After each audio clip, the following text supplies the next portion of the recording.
Good afternoon. Welcome to Gordon State College and to the 2013 edition of the President's Speaker Series. I am Mark Munil, Chair of the President's Committee on College Culture, and the PCC is excited to bring to you today's event featuring Mr. Andre Kessler and Reverend Jane Gunter. I would first like to welcome some special visitors to Gordon State College. We are privileged today to have in our company Ms. Elaine Steele, the co-founder of the Rosa and Raymond Parks Institute. Please welcome Ms. Elaine Steele. Good. Also, Mrs. Parks' dear friend. We welcome also members of Ms. Steele's party, Attorney Gwendolyn Kennedy Green, Sister Margaret Muhammad, Ms. Brenda Davenport, and Ms. LaDawn Cunningham.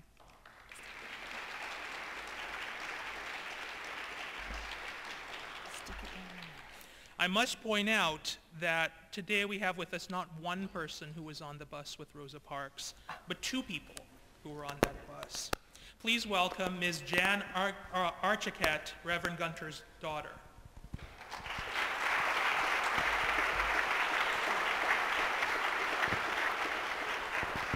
We welcome also Reverend Gunter's daughter, Catherine, and her granddaughter, Caroline. Caroline is a proud Gordon State student.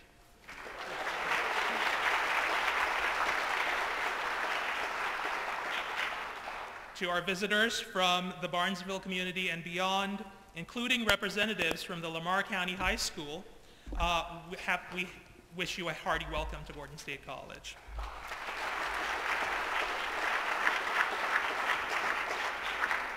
Finally, we must offer thanks to a number of people in attendance today. I ask you to hold your applause to the end of this list. We are grateful to President Max Burns and the administration for their support of the PCCC's efforts. Thanks go also to students, staff, and faculty members of the PCCC, and to members of computer services, dining services, facilities, and the theater department.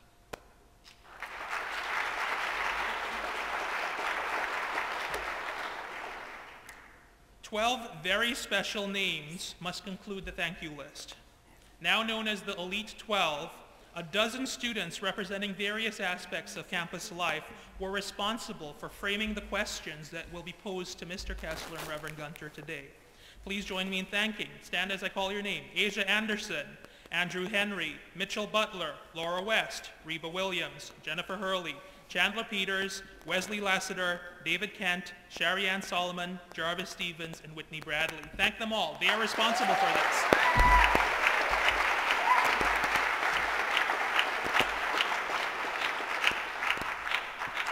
We will dispense with formal introductions of our speakers. You have all come here today to hear their stories and thoughts, and those will provide the best possible introduction to people whose lives have touched on moments of great triumph and great tragedy in the 20th century.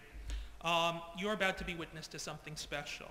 Professor Michele Perry-Stewart, one of my co-chairs on the PCCC, will be joined by Elite 12 members Andrew Henry and Reba Williams as they talk with Mr. Kessler and Reverend Gunter to present a conversation at Gordon State College. Please welcome our speakers.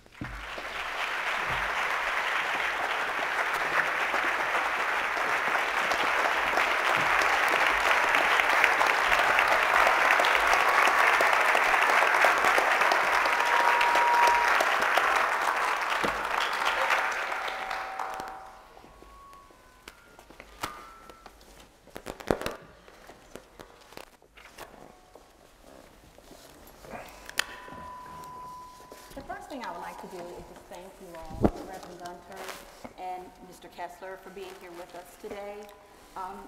In planning this event, I kept thinking about the quote by Martin Luther King, "Injustice anywhere is a threat to justice everywhere." And you two have been champions of justice. Dr. Reverend Gunter, you were here when Rosa Parks made that stand of civil disobedience and said, "No more." And Mr. Kessler, you were here, you were there and a survivor of the Holocaust. So at this point, we just want to share your stories. This gives our young people the opportunity to learn, so the story will continue, and that we can be a witness to. As you said, being a witness makes us a witness. At this time, would you please introduce yourself and just let us know a little bit about your story? Thank you. As you heard, my name is Andrei Kessler. I was born in Bucharest, Romania in March of 1940. March the 8th was my 73rd birthday. Romania was a very interesting country. It took her over 60 years to finally admit that she was responsible for the murder between 280,000 and 380,000 Jews and over 11,000 Gypsies or Romas. My father was arrested in December of 1942 and taken to a Romanian concentration camp called Transnistria. Romania didn't have extermination camps. They didn't systematically murder the people who were sent there. The people who died at Transnistria died of disease, malnutrition, and overwork. My mother and I went into hiding in our own apartment. We were helped by what we call a righteous Gentile today. Georgiu Popescu was the custodian of the building that my parents lived in. And after my father was arrested, my mother and I went into hiding in our own apartment. We were in hiding for 16 months. My father survived. He came home. I got sent to school. In 1947, Romania became a communist dictatorship.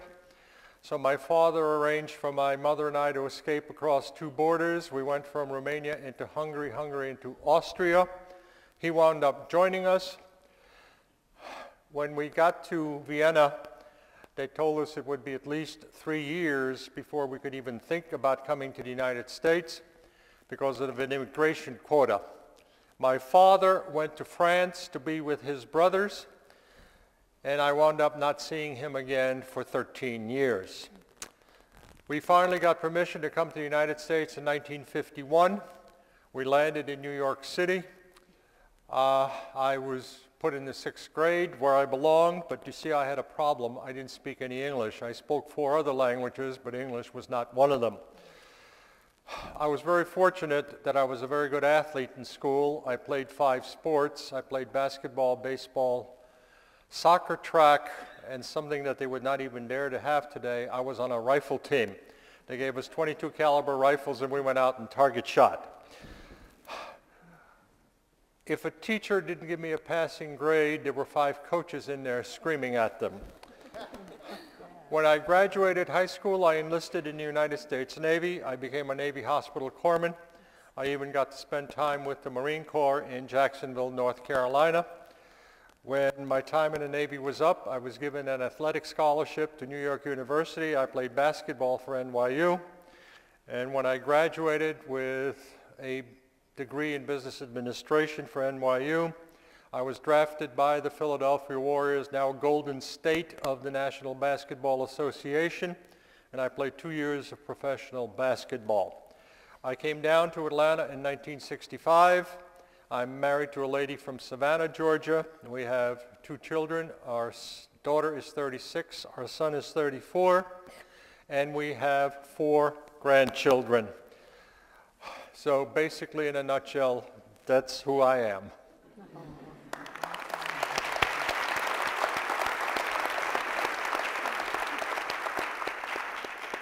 And we know, Mr. Kessler, that you're much more than that, and we'll find that out as we ask the questions. Thank you. Reverend Gunter. You can call me Jane. Okay. Thank you. Thank you. Yes, comfortable. I was born in the 30s in Atlanta. Grew up as an inner city kid. Met the man that I married in high school. We later married, and as we traveled that road to Maxwell Air Force Base in Montgomery, Alabama. Sorry, it's Air Force instead of Navy. No, that's yours. I saw cotton for the first time. And we were talking about that earlier in the car, and when I saw it, I said, "Papa, what is that?" And he said, "Oh, honey, you know that's cotton." And I said, you know cotton comes in an aspirin bottle. And he said, these city kids, they don't know anything. So I went to Montgomery and went to the base hospital later, and the doctor said, you're going to have natural childbirth, so I am going to put you on a regimen of walking. You will walk everywhere you go, and you'll be ready for the natural childbirth. So, needless to say, I did a lot of walking. Some days I rode the bus, some days I walked, some days I rode to and walked back, but that was what I did the whole time of my pregnancy. Back then it was great with child. That's what we said. Happened to be on the bus that Mrs. Parks was on. I didn't know Mrs. Parks. She was just another woman on the bus. And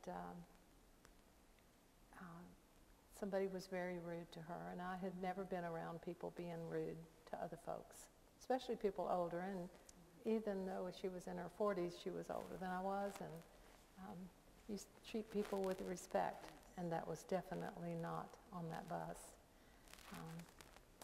The driver turned around and commanded that she leave the bus, and of course the wording is not right, but it is on the transcript, and I have the video here for the school. But when I said, she can have my seat, and a man pushed into my legs, who was standing in front of me, pushed into my legs and said, don't you dare move. And when you've met Brenda, when Brenda and Miss Elaine interviewed me in Mrs. Parks' hotel room, Brenda asked the question, what difference did that make? And I said, well, in the 50s, you did what men said. Women were in no leadership positions that I knew of, and women did what men said. So when the men said, do not move, I did not move. Later, of course, I left the bus, and I was not there when she was arrested.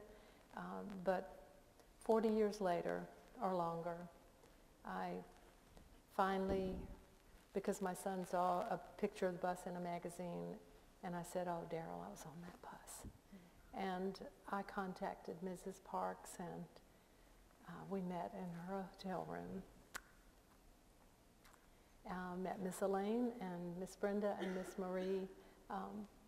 They interviewed me, we talked, and at the unveiling for Mrs. Parks' 100th birthday stamp, the AIB broadcast interviewed Brenda, but I didn't know that until I saw the video, and they asked her about that day, and she told them that when Mrs. Parks just kind of made a statement, something that I'd said made a jolt in her spirit, and Brenda said, I got it. And when I heard that on the video, I thought, she said, I got it. So for young people, you don't get it. You don't understand what it was like back then. There's no way you can. We lived another whole world. Mr. Kessler lived another whole world, far from your world. And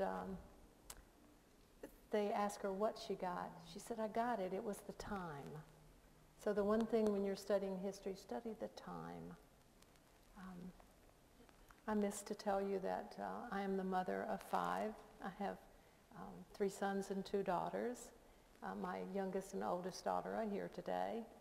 And I'm past president of Atlanta Airport Rotary, very active in church. I'm an inner city missionary, 31 years, and had the privilege of Hank Aaron being our guest speaker at the 30th anniversary. Thank you. Thank you for your story.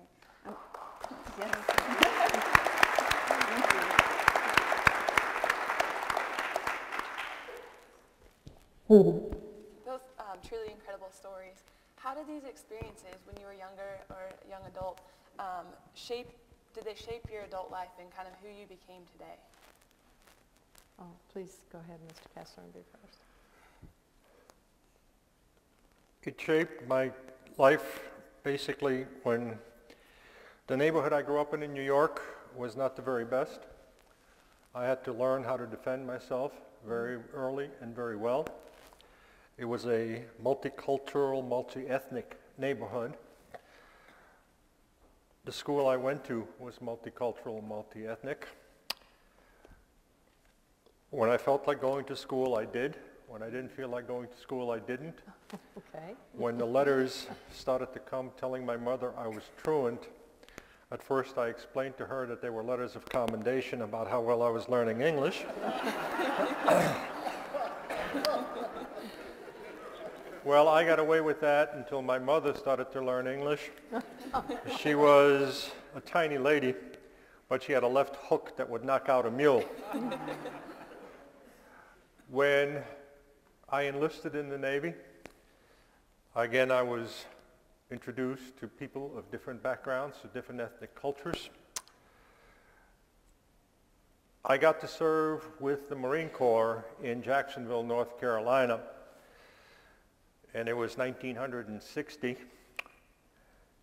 And I first went into Jacksonville, and I was with a friend of mine, and I saw signs that I had never seen before that said colored only and white only. And I looked at my friend and I said, what do they mean? What color?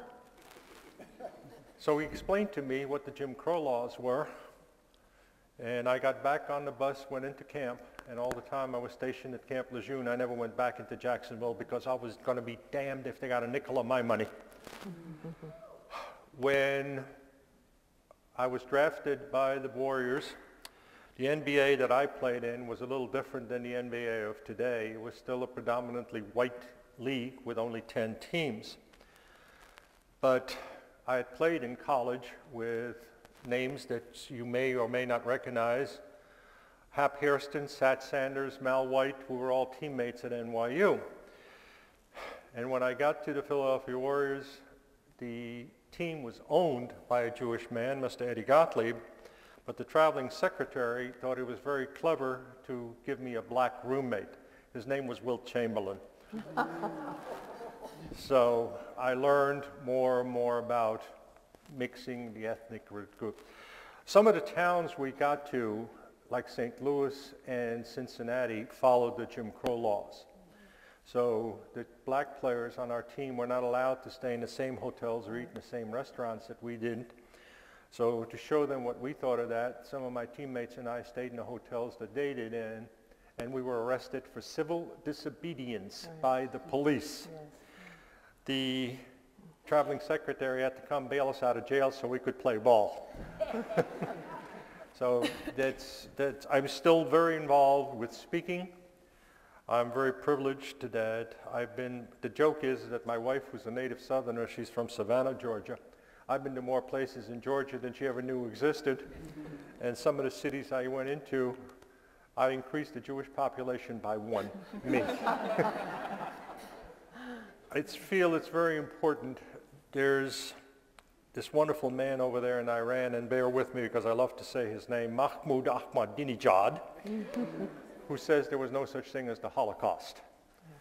Well, he was told when he spoke at Columbia University in 2007 that the Holocaust is one of the most documented events in human history. So you guys have one advantage over me. I'm sure that all of you are computer literate, right? You can get into your computers easily? Okay. I still threaten to throw mine out the window every other day because I get frustrated.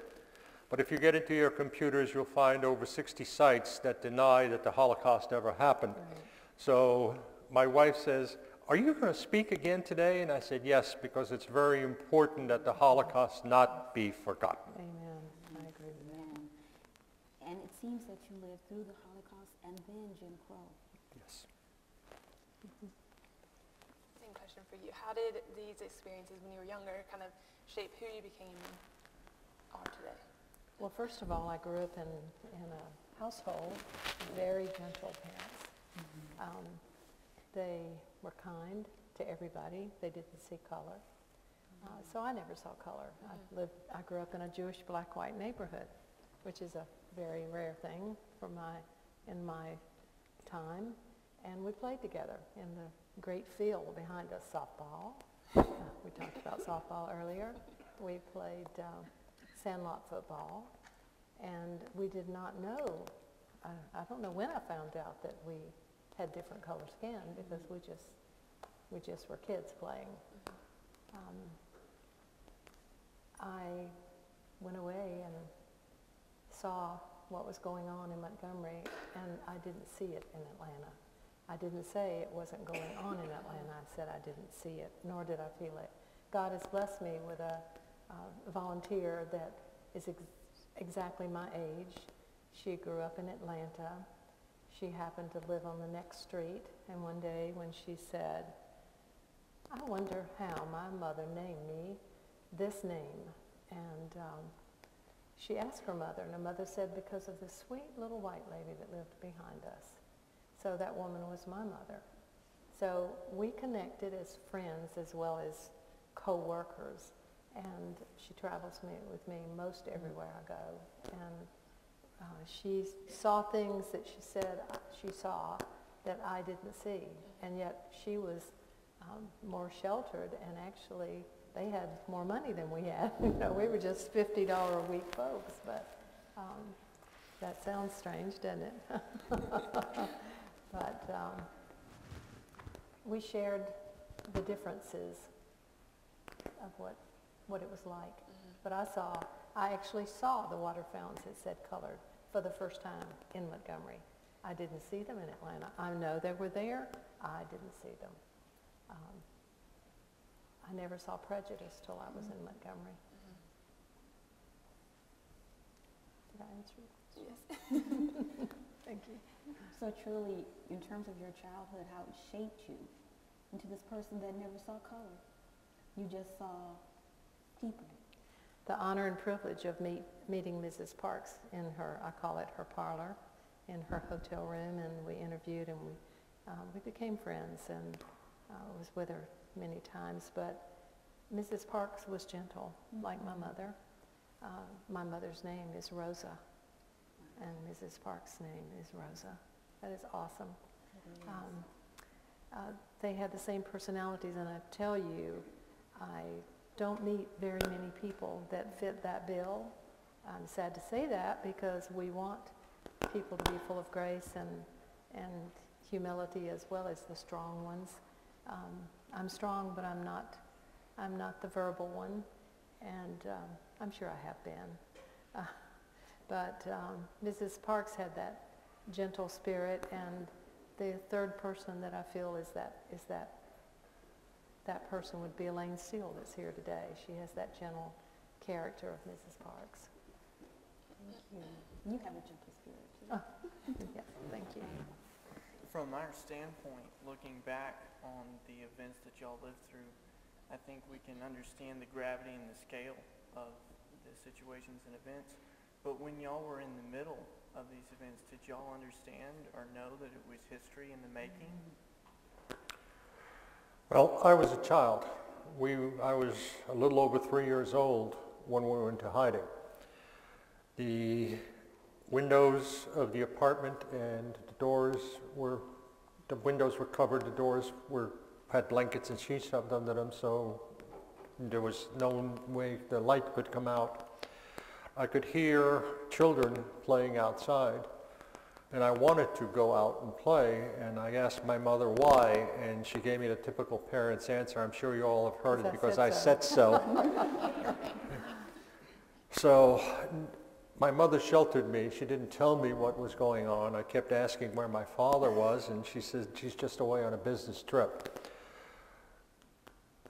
One of the ways my mother kept me busy, because I was a very active child, is that the room that my mother chose in the apartment was my parents' library. Both my parents were avid readers, but it was also the room that was closest to the bathroom. So when the water worked, she fed me full of water.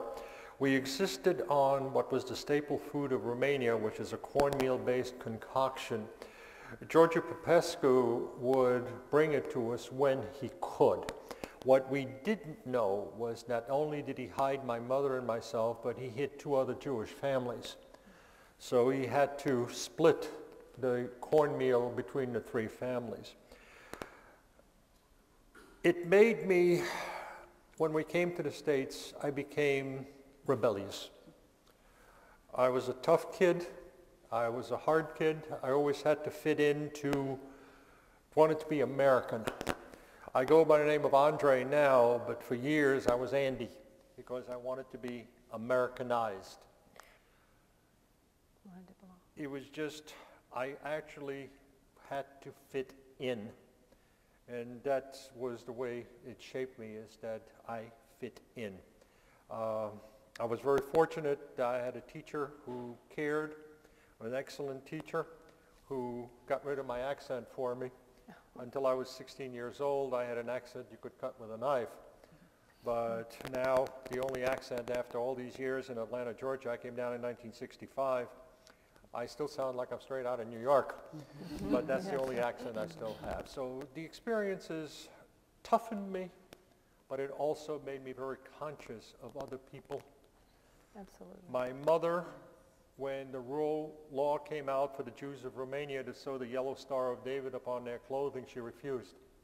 She didn't sew it onto hers or onto mine. Well, it was a law that was punishable by death. Yes. But we were fortunate in the fact that my mother did not look like the typical stereotype of what a Jew was supposed to look like. My mother had blonde hair and blue eyes. Wow. So we were fortunate in that fact. So in all the experiences, everything that happens shapes you and changes you. I always say that my children and my grandchildren are my revenge on the Nazis. They didn't want me to be here. I'm here, they're not, so nah.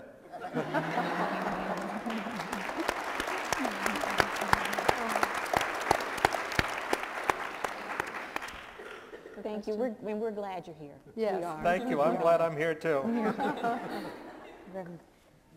for you too, how did you know that when you were on that bus, did you know you were in the middle of history, or? There's no way you can know you're in the middle of history, because history is yesterday, and we're in today. But this is history here today. The honor I have of even being on the platform with you, Mr. Kessler.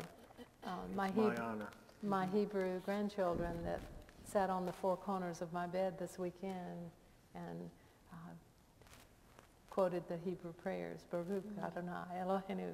We did that in English and in Hebrew, and they are so excited that I've come to meet you today, sitting on the platform or in a room with Mrs. Parks and sitting here with you. All of you are in the middle of history. This is awesome to hear this story. I don't think I've ever heard a story like his. So the story that I have is part of history, but it's my history. It's my story. You will make your story and your history. No, you don't know when you're in the middle of it. You're just part of what's going on every day. Did that answer? Yes. That answers the question perfectly. Reba. Those very unique and incredible stories, really. Rosa Parks and Anne Franks are among the iconic figures that are kind of used to portray the whole situation, you know? How do you think, or why are Rosa Parks and Anne Franks the ones that are the representative figures when the struggle was relevant for so many people? I think it's because they were so courageous. So courageous. Wow. Be courageous. Anne Frank was a very smart and very wise young lady who sat down and wrote of her experiences, kept her diary. When they were arrested, Miep Gies, who was the lady in Holland who helped hide the Frank family, went upstairs and found the diary and saved it. Otto Frank was the only one of the family who came back. Anne and her sister Margot perished at the Bergen-Belsen concentration camp 2 weeks before the camp was liberated by the British. When Otto came home, Miep Gies gave him the diary. And he tried to get it published, and people in Holland would not publish the diary. It finally got published in 1948. I was amazed because I had the privilege of working at the Anne Frank exhibit when it was in Kennesaw. And I learned that Anne Frank's diary is the second most widely read book in the world. Wow. The Bible is number one. I don't claim in any shape or frame or way to be Anne Frank. I'm Andre Kessler. I have my own story. I have not written my book yet. It is going to be published eventually. It is written, but so far I have not published it because every publisher I went to was more interested in Wilt Chamberlain than he was in my life story. So I told them it's not a basketball story, it's the story of a survivor. Right. So maybe one day somebody will be interested in publishing it, but I am not Anne Frank. Do you think that her story is too specific to her life, or you think it encompasses the experiences of others during the Holocaust? There were many diaries written during the Holocaust. There's been things found in these different camps that people have hid and have now been found. The amazing part is that 4 years ago in Auschwitz, the city of Auschwitz, they were working on a school building and they found a bottle with 5 signatures in there. One of them was a French Jew. The rest of them were Polish Christians who were also at Auschwitz. What we don't realize, being Jewish, I will always tell you that we lost 6 million of our people who were murdered in these camps. 1.5 million of them were children. But it would be unfair not to say that there were also 5 million non-Jews who perished in these camps. The first group of people who were exterminated were the physically and mentally handicapped. Then the communists, then of course the Jews. But Jehovah's Witnesses, Romans or Gypsies, homosexuals, anyone who was in what the Nazis called different, they didn't fit in, were taken to these camps and murdered. Russian prisoners of war were one of the people who suffered the most. So 11 million human beings who were murdered in these camps. Yeah, the story has to go on. You can't have a Mahmoud Ahmadinejad or a Mel Gibson or people like that say that there was no such thing as the Holocaust. What happened to 11 million human beings who just vanished off the face of the earth? I would like to tell you that, and I'm sure many of you know, that Mrs. Parks did write her story. Her story is there. Many stories have been written, some real and some unreal, but Mrs. Parks, as far as I'm concerned, is not as remembered as I feel that she should be. We were in Birmingham for the signing of the 2013 African American calendar several months back, and Miss Elaine was autographing something, and I walked into the gift shop and I said, "Oh, I've been all through your shop. Where are your books from Mrs. Parks?" And she said, "Oh, I'm sure we have some." And I said, "Would you lead me to them?" And there was one that somebody else wrote, and I said, "Why are Mrs. Parks' books not here? Why is her story not being shared?" And I don't know, but what I'm saying to all of you is, get out there and follow her dream, as well as Dr. Martin Luther King's, but her dream was that young people learn and that they put themselves forward and volunteer and be activists in any way that's good, because she wanted the young folks to learn. She wants them to move on and help somebody else. Don't just help yourself, but pull somebody else up with you. Help get her story out. And Jane, we actually had 12 students read her story in preparation for this event, and they framed those questions. Oh, okay. So we are reading her story. Very good, very good. I suppose the definition of what it means to belong in America has changed, and I think you hit on this some, but what do you think it means to belong in America? We're very fortunate that in this country we live in the freest society in the world. Yes. We're blessed that we have the freedom that we can think, we can act. The First Amendment is wonderful. I have that privilege of having the First Amendment in this country. I tried to fit in for years. I am very blessed that I am an American. My children are Americans. My wife is a first-generation American because her father came from Poland. Her mother was born in this country, but her grandfather was Austrian. We all came to this country to find, as they called it in those days, the Golden Medina. My wife's grandfather has a very unique story. He left Poland because there was pogroms going on in Poland. They were hungry. He had a cousin who lived in New York who kept writing back to Poland how wonderful America was.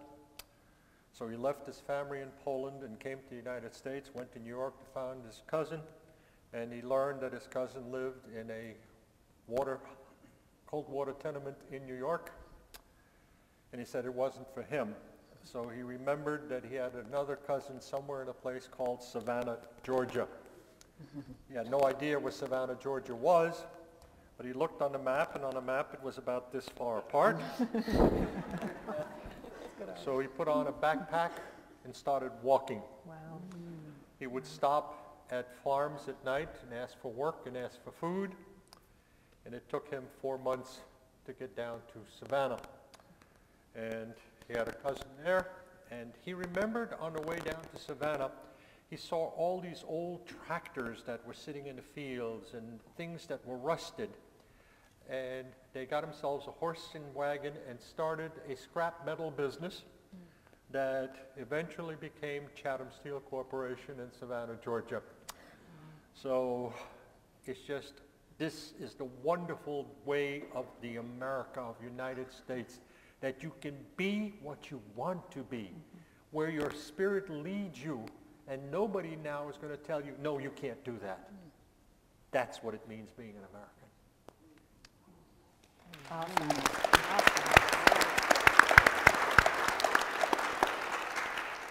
And CI, on the other hand, this is my home, my people, my Cherokee heritage, my gentle people. And to belong, for me, is that gentle path, that red brick house and a car in the driveway that we've never had, and a job that you worked hard to make the money to survive with your family. And I love what you said about the man. He was walking and he saw something and he started this, which made this.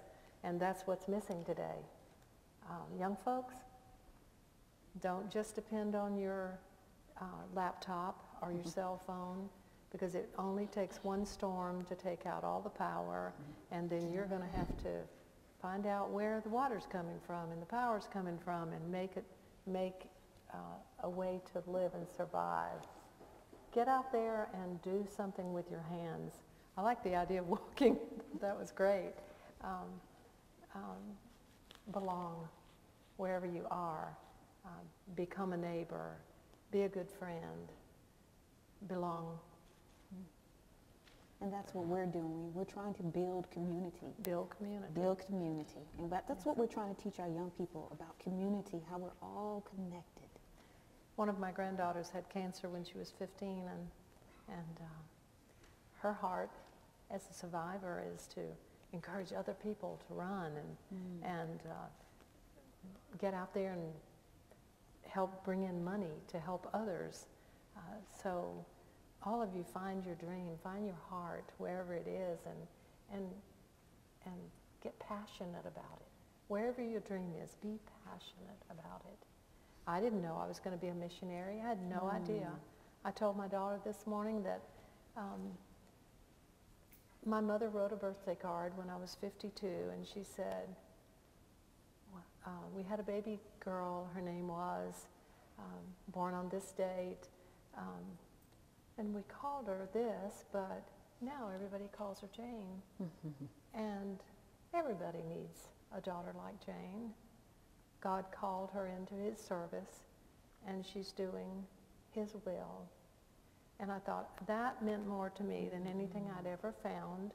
And I want you to know, whatever God calls you to do, whatever your vocation brings you to, go through it, do it, and do it well. Thank you.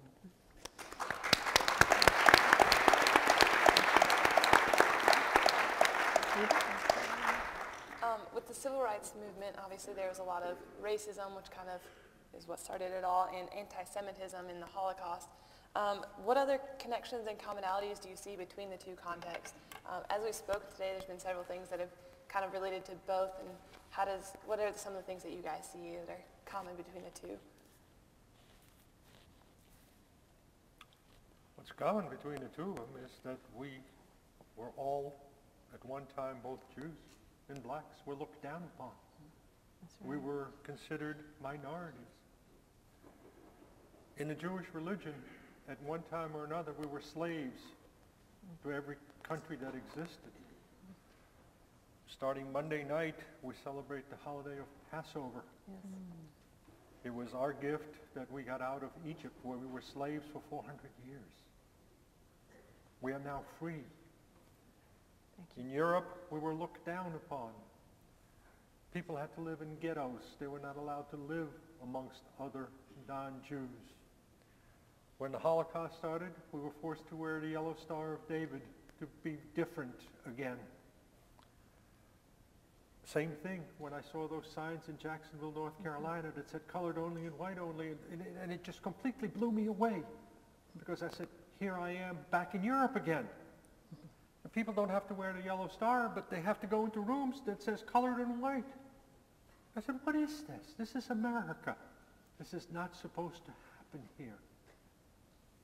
Fortunately, we all have now built ourselves up. We have an African-American president sitting in the White House. Who would have thunk it? Who would have thunk it in my youth? Okay? I'm very proud that I wear this American flag in my lapel. I raise my children to be Americans. I'm very fortunate that I have two wonderful children, and I hope my grandchildren will be the same way. Mm-hmm. But we have a lot in common with this anti-Semitism and the way the blacks were looked down upon as minorities. Well, we're here. We're here. We are. And I think about it, after listening to you, we were slaves, and your people were slaves, and the people of color were enslaved. But today, guys, you're free. You're free. You can do what you want to do. You can lead us all into a better life. Like you said, look who we have in the White House. Who would have ever thought it, or thunk it, as you said. But the fact that you can be anybody. I used to say that all the time to children. I would speak in schools and I'd say, you can be anybody you want to be. And it's really true, you can. You make that decision, you work toward it, and you be that person. There was a lot of similarities, but we're in a new day. That was history, we live it, we are part of it, but there's a new day. And there's so much out there, but you're the only ones that can change it. You are our future. You are the only ones that can lead us out of this and make it better for all of us and all of those to come. Do a good job. Thank you. Thank you. I wish we had more time. We could sit here probably and talk, but we have to wrap it up for the last question. Just real quickly, in terms of this fight against oppression, what must still be done? What must still be done is what I just said. We have got, now when I say fight with gentleness. Be a gentle giant. Push forward and be leaders. We don't need a lot of followers. We do need followers, but we need a lot of leaders. We need people that will take the bull by the horn, move on, lead somebody else up. My biggest problem with people that get up here, forget about those down there and don't pull them up. We need to help one another. We need to do whatever it takes to teach. Volunteer somewhere, wherever your passion is. Volunteer and help money come into that organization. If you don't know any organizations, you let me know and I will tell you. I'll find them for you. I'll find them for you. But I do want the people to know that I did bring a video, the story and pictures, and they're all here at the school. And this video was just done, and I just got it a couple of days ago. I couldn't have paid $1 million and been more excited about how well done it is. It is a very good one that tells this story. Thank you. Thank you. What must have we done, Mr. Kessler? Don't judge people. Thank you. Go next to someone at school who you don't know and speak to them. Find out that on the outside, we may all be different, but on the inside, we're all God's children. We're all the same. Don't be judgmental. It is very important that we all learn to live together. In our religions, we may believe in different things, but there is only one God, and he's the one who looks out after all of us. I'm very fortunate that he looked out after my mother and myself. My father survived, but I got to tell you that when my mother was down here visiting from New York one time, HBO was showing the Simon Wiesenthal story, and in that movie, Mr. Wiesenthal's daughter asks him why they don't have a lot of family, why during holidays they don't have grandparents and aunts and uncles. And I looked at my mother, and she was no longer watching the movie, and I said, Mama, what are you doing? And she says, I'm counting. I said, what in heaven's name are you counting? He said, well, he said 70. She said, I can only remember 120. I lost 120 members of my family, including my grandparents and aunts, uncles, and cousins, because their single crime in the whole world is that they happen to be Jewish. Accept other people for what they are. That's the world we live in today. Absolutely. We are all the same. Amen. Thank you.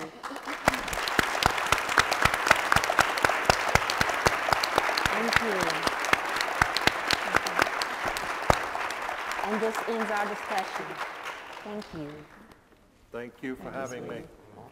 Thank you for being witness to a conversation at Gordon State College. Please, one more round of applause for our speaker.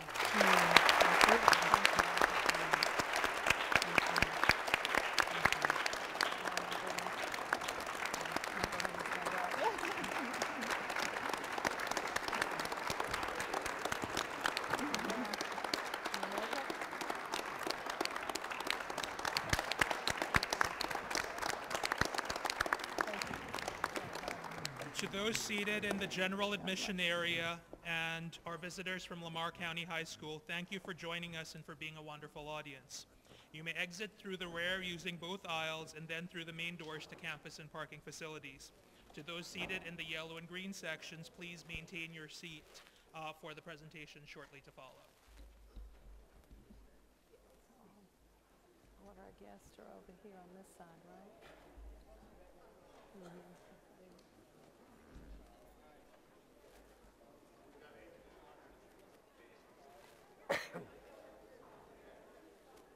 Forgive me, I get emotional. What is to forgive about emotions? Nothing to forgive about emotions. Thanks. Oh, Miss Elaine's right here. Yes, yes. I didn't even see them.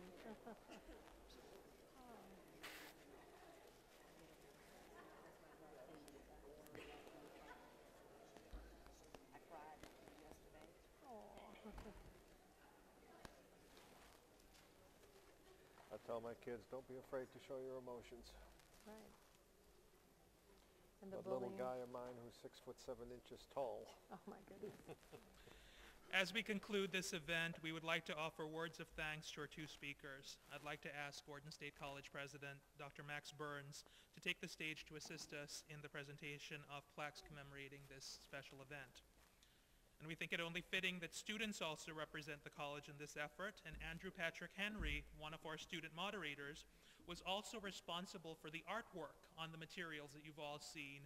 And we are going to ask Andrew to present signed prints of the poster to our two speakers as well. And now to express our appreciation to Mr. Andre Kessler, please welcome Whitney Bradley.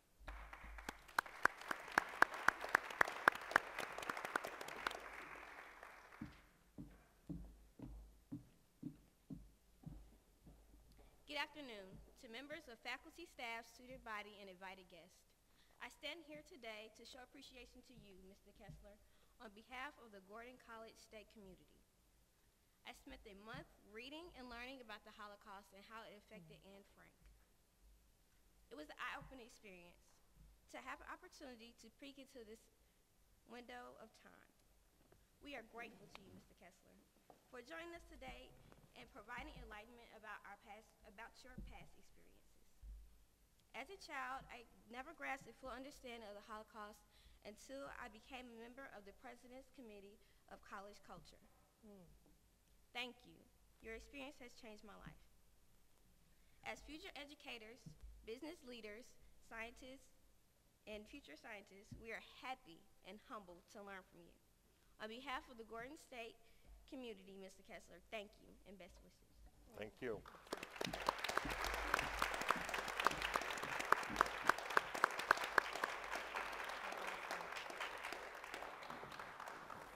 Thank you, sir. Awesome. Thank you. I'm honored. Oh, yeah. Oh, my goodness. To express our appreciation to Reverend Jane Gunter, please welcome Mitchell Butler.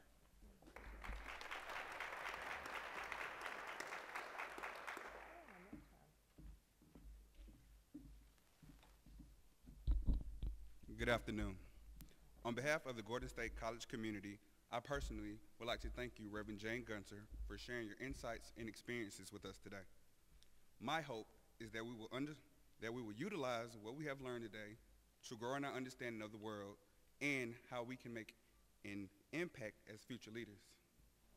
Building on the rich history and paving the way for the new legacies, we now have the framework to build stronger relationships with each other and the world around us. Current events have proven the need for solidarity in our communities, which confirms the need to understand and appreciate our differences. Thank you, Reverend Gunter, for creating an atmosphere for intellectual conversations that will spark a revolution of growth. We now consider you a member of the GSC family and invite you to come share with us again. Thank you. Thank you, sir. Thank you, sir. God bless you. Oh, yes. I'll show you mine. Finally, the President's Committee on College Culture would like to make a very special presentation to someone in the audience today who has played an integral role in the committee's success. I asked Dr. Andrew Osborne, my second co-chair, to offer those remarks, and I asked Dr. Burns to remain and assist with the presentation.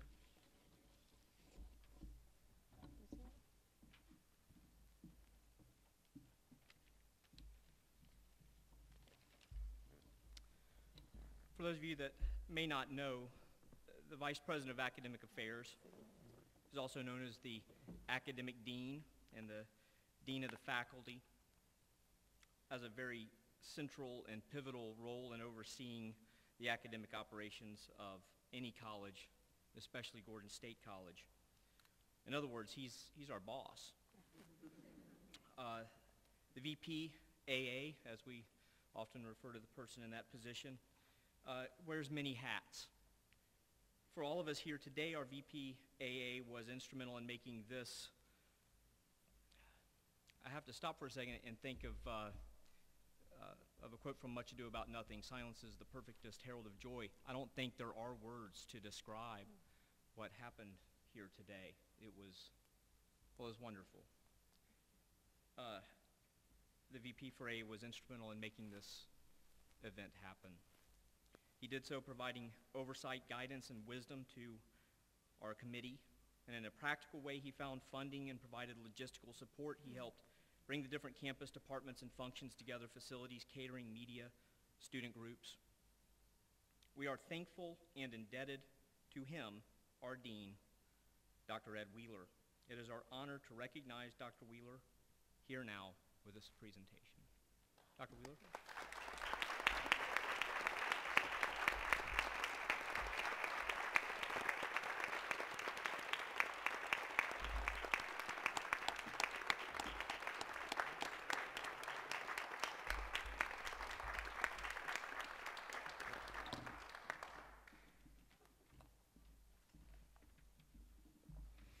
I now invite you all to join us in the auditorium lobby for a reception and an opportunity to meet our wonderful guests. Thank you. Thank you.